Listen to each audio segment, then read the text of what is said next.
दोस्तों welcome to cafe वितन। बात करेंगे जुलाई में रिलीज़ हुई फिल्म ओपेनहाइमर की। And again sorry, very sorry for late review.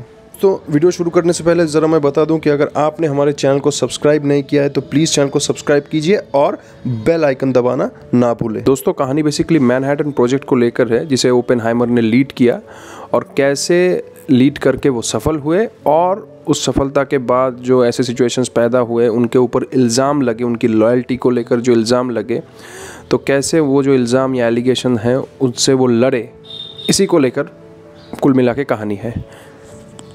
दोस्तों हिटलर की राइज़ के बाद काफ़ी इस तरह की परिस्थितियाँ पैदा होती है जिसके चलते हिटलर बेल्जियम पे कब्ज़ा कर लेता है और बेल्जियम पे कब्ज़ा करते ही बेल्जियम की जो उस वक्त की कॉलोनी थी कॉन्गो, उसके कॉन्गो की तरफ भी हिटलर का जो एक्सेस है वो खुल जाता है और कॉन्गो में मिलता है यूरेनियम, प्लूटोनियम, थोरियम, जो भी बोलिए, मुझे ठीक याद नहीं आ रहा, जो न्यूक्लियर बम बनाने के लिए बहुत ज़रूरी होता है।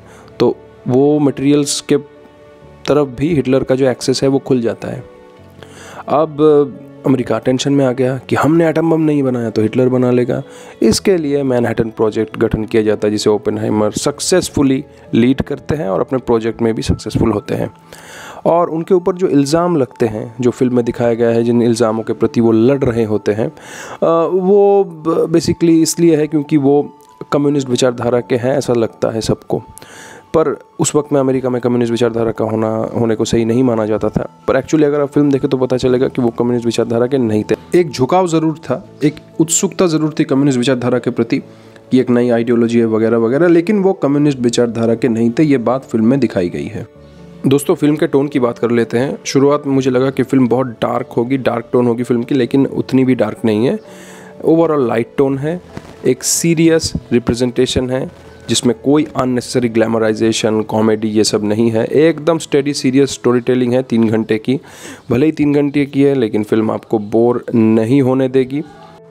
पूरी फिल्म में एक डाउन टू अर्थ, एक रियलिस्टिक अप्रोच आपको देखने को मिलेगी क्योंकि इसमें वो ग्लैमराइजेशन वगैरह नहीं है उस हिसाब से।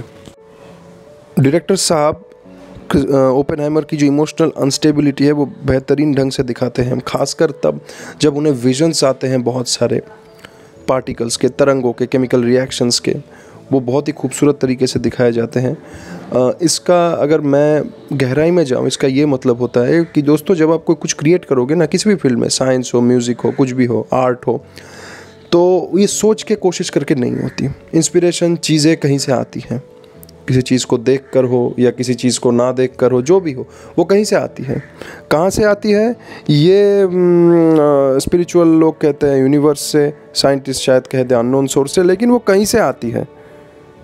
तो इस बात को ये फिल्म बेहतरीन तरीके से दिखाती है। दोस्तों एक बेहतरीन डायलॉग फिल्म में है जो हम अक्सर सुनते आ रहे हैं कि अगर तृतीय विश्व युद्ध यानी 3rd world war nuclear weapon के ज़रिए हुआ तो 4th जो वर्ल्ड वॉर है वो लाठियों के ज़रिए होगा, क्योंकि लोग बचेंगे ही नहीं कुछ बनाने के लिए। आपको पता नहीं स्टोन एज में पहुंचा देगी न्यूक्लियर हथियारें। इतनी घातक है, इतनी ख़तरनाक है, इतनी मास डिस्ट्रक्टिव है। ये डायलॉग काफ़ी बेहतरीन है। और ओपेनहाइमर का जो दुख है आफ्टर न्यूक्लियर बम बनाने के बाद और ये सुनने के बाद जापान में जब अमेरिका ने बम गिराया, वो काफ़ी बेहतरीन ढंग से डायरेक्टर साहब दिखाते हैं। उन्हें जो विजन्स आते हैं, वो जो टेंस्ड है, बहुत ज़्यादा जो टेंशन है क्रिएट करने में फिल्म बहुत कामयाब होती है। इस तरह के टेंशन रिलेटेड जो सीन्स हैं। और उसके बाद एक सीन है फिल्म में कि ओपेनहाइमर कहते हैं जब तक वो इसे इस्तेमाल नहीं करेंगे, मतलब ट्रिनिटी टेस्ट के पहले, तब तक वो डरेंगे नहीं। और शायद ये डर एक जो अंतर्राष्ट्रीय भाईचारा है उसको बढ़ाए, नेशन के बीच जो अंतर्राष्ट्रीय भाईचारा है उसे बढ़ाए, पर ऐसा होता नहीं, जो कि रियलिटी है। फिर आर्म्स रेस की होड़ लग जाती है, रशिया के साथ कोल्ड वॉर शुरू हो जाती है। तो इस तरह के तमाम जो जियोपॉलिटिकल सिचुएशन उस ज़माने के जो रिलेटेड सीन्स है वो काफ़ी आपको मज़ा देंगे अगर आप जियोपॉलिटिक्स के शौकीन हैं तो।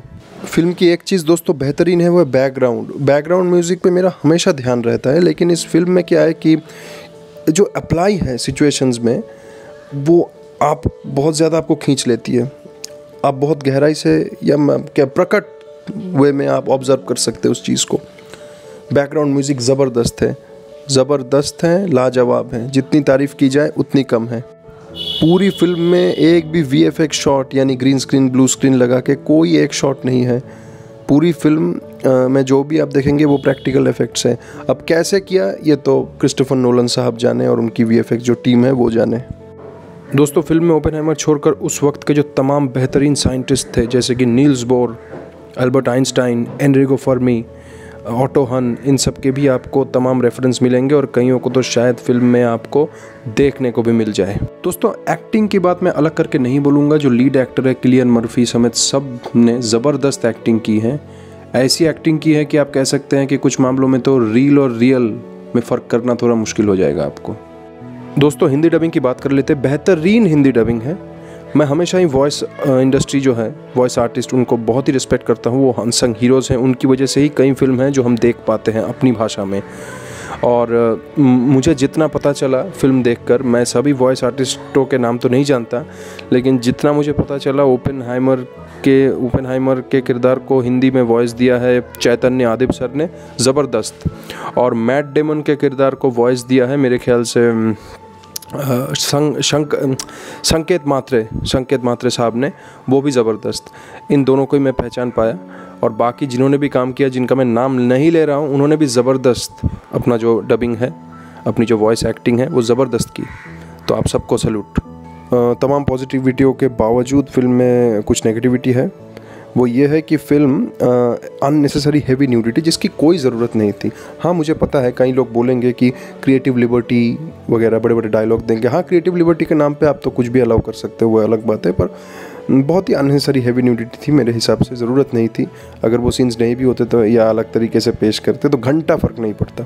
उससे भी बहुत ज़्यादा इरिटेटिंग बात यह है कि क्रिस्टोफर नोलन जैसा डायरेक्टर जो अपने परफेक्शन के लिए जाने जाते हैं, वो इंटीमेट परफेक्शन के लिए जाने जाते हैं और मैच्योरिटी के लिए भी जाने जाते हैं, सेंसिटिविटी के लिए जाने जाते हैं। वो एक इंटीमेट सीन में गीता को इंट्रोड्यूस कराते हैं, श्रीमद् भगवत गीता को इंट्रोड्यूस कराते हैं।